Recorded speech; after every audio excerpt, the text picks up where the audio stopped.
विषय वार्ता देख रहे सारे ही दर्शकों का स्वागत है। मैं हाँ कोमलप्रीत कौर। मोहाली फोर्टिस हॉस्पिटल के एक माहिर डॉक्टर कुलदीप ठाकुर जो कि कैंसर सर्जन ने उन्होंने वालों एक प्रेस कॉन्फ्रेंस की जिस उन्होंने दसिया कि हर साल उन्होंने कोल कैंसर के 2,70,000 पेशेंट जेडे कि आते ने दस दें कि उन्होंने वालों भी दसिया गया कि की सिम्पटम्स ये होंगे ने ते की प्रिकॉशनस जेडे कि लै सकते हैं तां जो यह भयानक बीमारी जी कि किसी को ना होवे ते ये भी उन्होंने वालों दसिया गया कि किहड़ियां चीज़ां दा सेवन करन दे नाल कैंसर वर्गी महामारी जिहड़ी कि हुंदी है। ते आओ सुनते हैं अगे की कहंदे ने कुलदीप ठाकुर। मेरा नाम डॉक्टर कुलदीप ठाकुर है और मैं head and neck cancer surgeon हूँ फोर्टिस हॉस्पिटल मोहाली में, जहाँ पे हम head and neck cancer and robotic surgery करते हैं ईएनटी कैंसर्स के लिए।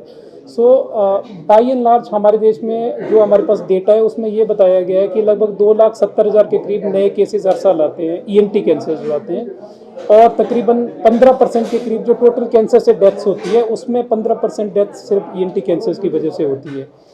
95% केसेस में जो मेन कारण है वो है तंबाकू का सेवन करना, स्मोकिंग करना और अल्कोहल करना, अल्कोहल का कंजप्शन करना। उसके अलावा जैसे तीखे दांत है जो जीभ में लग रहे हैं या मुंह में लग रहा है कहीं पे भी, या इल फिटिंग डेंचर है, ओल्ड एज में डेंचर लगाते हैं, वो डेंचर अगर प्रॉपर्ली फिट नहीं हो रहा उसकी वजह से इरिटेशन हो रही है, वो कैंसर का रिस्क रहता है। बहुत रेयर केसेस, बहुत और भी कारण है, बट एक जेनेटिक फैक्टर भी इंपॉर्टेंट रहता है कि अगर कोई जेनेटिकली ज़्यादा ससेप्टेबल है कैंसर के लिए तो उनको कैंसर थोड़ा जल्दी हो जाता है एज़ कम्पेयर टू दूसरे पेशेंट के। तो by and large alcohol, smoking और टोबैको च्यूइंग, ये 3 इंपॉर्टेंट कारण है जिसको अगर हम एलिमिनेट करेंगे तो काफ़ी हद तक हमें कैंसर से निजात मिल सकती है।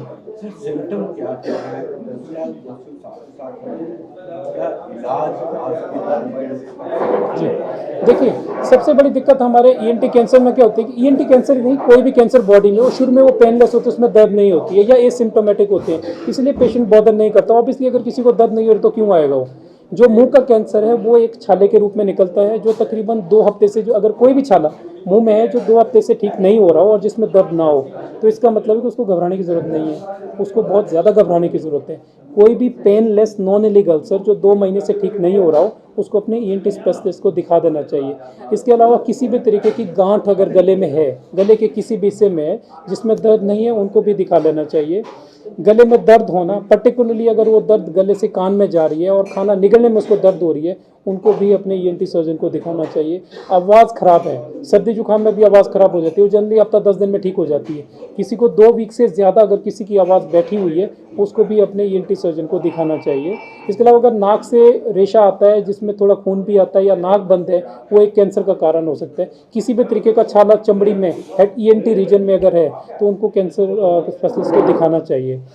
ये सारी चीज़ों का इलाज पॉसिबल है, डिपेंड करता है कि आप कौन सी स्टेज पे पेशेंट वापस आता है। जितना जल्दी पेशेंट वापस आता है उसका इलाज उतना कम इंटेंसिफाइड होता है और बहुत मॉडर्न टेक्निक से हम उसका इलाज कर सकते हैं, जैसे रोबोटिक सर्जरी से कर सकते हैं, और उनका जो जीने की प्रोबेबिलिटी वो बहुत अच्छी होती है।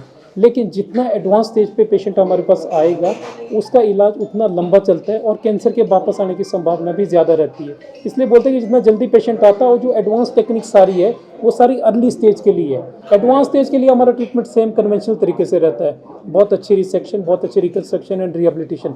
अर्ली स्टेज में करोगे उसमें रिकन्स्ट्रक्शन रिहेबिलिटेशन की जरूरत ही नहीं पड़ती है, बहुत एक अच्छी सी सर्जरी, चाहे रोबोटिक सर्जरी हो चाहे वो नॉर्मल सर्जरी से, उसी से ठीक हो जाते हैं।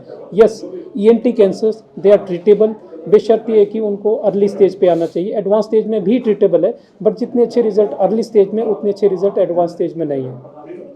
सर, रोबोटिक सर्जरी क्या कैंसर की जाती है, इसके अलावा जो होता है रोबोटिक सर्जरी सबसे पहले जो इसका बेसिकली जो डिस्कवर की थी, किस चीज़ के लिए किया था, ये बेसिकली यूरोलॉजिकल कैंसर के लिए किया था, प्रोस्टेट कैंसर वगैरह के लिए। अब धीरे धीरे करके इसका जो है ना बहुत अच्छा early stage head and neck cancer में इसका बहुत उपयोगी है ये टेक्निक। उसका रीज़न मैंने आपको बताया कि बहुत, एक तो हाई डेफिनेशन कैमराज होते हैं, बहुत प्रिसीजन बहुत ज़्यादा बढ़ जाती है, हॉस्पिटल स्टे बहुत कम होता है, ब्लड लॉस बहुत ही कम होता है। आप ये कह सकते हैं कि 1/10 1/20 अगर 200 ml blood loss normal surgery में होता है, इसमें मुश्किल से 10 ml ब्लड लॉस भी नहीं होता है। अर्ली मोबिलाइजेशन, हम जल्दी हॉस्पिटल से आपने देखो कैंसर पेशेंट जी 5 दिन 6 दिन से एडमिट है, इसमें हम पेशेंट को दूसरे तीसरे दिन डिस्चार्ज कर देते हैं, वो भी अपने ऊपर। दूसरों अगर हम घर उसको डिस्चार्ज कर रहे हैं दैट मीन्स वो अपना खुद घर पर ध्यान रख रहा है, दूसरों के ऊपर डिपेंडेंट नहीं है। So high definition cameras, extreme precision, बहुत अच्छी प्रिसीजन प्लस बहुत अच्छे से हम हर कैंसर को निकाल सकते हैं। उससे रोबोटिक सर्जरी, ये इस तरीके से जो है ना रोबोटिक सर्जरी हम लोगों के लिए बहुत हेल्पफुल है और पेशेंट के लिए बहुत हेल्पफुल है। सर इसके लिए कोई टेस्ट भी है, पता चल सके कि गले का कैंसर है? जो ईएनटी कैंसर्स है इसमें ऐसा कोई टेस्ट नहीं होता, जैसे हम बोलते हैं कि दूसरा ओवरी कैंसर के लिए कुछ मार्कर कराएं ब्लड, इसमें ईएनटी कैंसर में ऐसा नहीं है। सिंपल ईएनटी कैंसर डायग्नोज करने बहुत आसान है।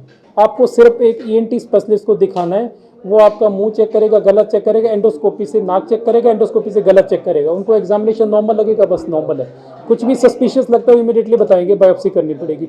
एक इम्पॉर्टेंट मैं आपको एक इम्पॉर्टेंट आपके सामने एक चीज़ मैं रखना चाहता हूँ।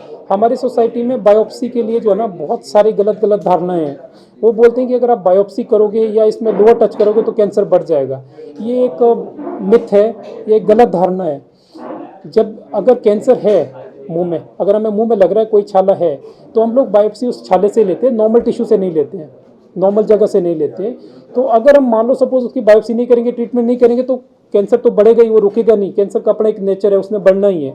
सो अगर हम उसकी बायोप्सी करेंगे तो ऐसा नहीं है कि वो बायोप्सी करके बढ़ गया हुआ है। सो बायोप्सी से हमारे पास कोई भी ऐसे तथ्य या एविडेंस अभी नहीं है जिससे ये बताया गया है कि बायोप्सी करने से ट्यूमर बढ़ता है, नहीं। यस, बायोप्सी के बगैर हम कोई भी इलाज शुरू नहीं कर सकते हैं। इसलिए अगर कोई भी डॉक्टर, कोई भी एंटी स्पेशलिस्ट ये बोलता है कि इसकी बायोप्सी करनी चाहिए, तो हमें इमीडिएटली बायोप्सी करनी चाहिए। उससे कैंसर नहीं बढ़ेगा, बल्कि उसका इलाज हम बहुत जल्दी शुरू कर सकते हैं। सॉरी सर, मैं आपको बताया जैसे अर्ली स्टेज 1, स्टेज 2 जो कैंसर्स होते हैं, हम लोग बात करते हैं 5 ईयर सर्वाइवल के बारे में कि 5 साल में कितने लोग जिंदा रहते हैं। तो जो अर्ली स्टेज कैंसर है, स्टेज 1 स्टेज 2 कैंसर है, उसमें जो 5 ईयर सर्वाइवल है वो तकरीबन 80 to 90% है। आप ये कह सकते हो कि स्टेज 1 स्टेज 2 ट्यूमर जो है ना 5 साल के बाद जब हम उनको देखेंगे तो उसमें से 80 से 90 मरीज जिंदा रहेंगे। जो बाकी के मरीज है 10 से 20% लोग उसके या तो कैंसर वापस आने की वजह से डेथ होगी या कोई और रीजन से डेथ होगी। सिमिलरली जो एडवांस स्टेज ट्यूमर है उसमें जो 5 ईयर सर्वाइवल रेट हमारे देश में तकरीबन 50% है। तो आप देख सकते हो स्टेज 1 2 से जैसे स्टेज 3 स्टेज 4 गया तो जो सर्वाइवल है वो 80-90% से सीधे ड्रॉप करके 50% हो गया। इसलिए अगर किसी भी तरीके का छाला है, कोई भी गांठ है, उसमें दर्द नहीं है, इमीडिएटली दिखाएं। पेशेंट कब आता है? जब उसको दर्द शुरू होती है, दैट मीन्स ऑलरेडी फैल गया हुआ है, तो सर्वाइवल की जो प्रोबेबिलिटी है वो भी कम हो जाती है। जब भी कैंसर का ट्रीटमेंट फिनिश होता है, ख़त्म होता है, उसके बाद हम अपने मरीजों को बोलते हैं कि हमें आपने हर महीने 2 महीने में एक बार ज़रूर दिखाना है। उसका पर्पस डॉक्टर का ये है कि अगर ट्यूमर वापस आता है तो डॉक्टर को इमीडिएटली पता चल जाता है कि ये ट्यूमर जो है ना वापस आ रहा है, तो हम इमीडिएटली इलाज कर सकते हैं। ऐसा नहीं है कि बस पेशेंट का ऑपरेट हो गया, वो चले गया, फिर वापस नहीं आया। अर्ली स्टेज कैंसर में तकरीबन 10 से 20% दोबारा वापस आने के चांसेस रहते हैं कैंसर के। एडवांस स्टेज में वो जो परसेंटेज है वो 40 से 50% हो जाती है। मींस कि हर 10 में से जो 500 में से जो है ना 50 पेशेंट वापस आ जाते हैं, दोबारा कैंसर वापस आ जाता है। इसलिए वो सर्वाइवल उनका जो है ना 80 से 90% से सीधे 50% हो जाता है।